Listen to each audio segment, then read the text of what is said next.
Hi there guys, in this video I will show you how to create account in Pinterest.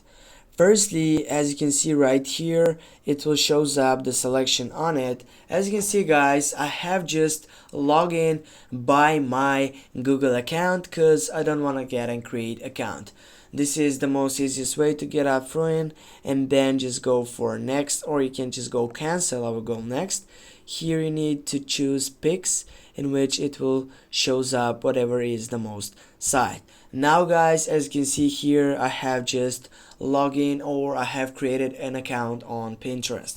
Thanks for watching. Don't forget to hit that like and share the video. And also, as I said before, I recommend you to log in or just join up with your account on Google, because it is more safest, it is more easy, and also if you forgot your password, for example, you can get up right there without just putting your password. You can simply go it with simple click. Thanks for watching again, and see you soon.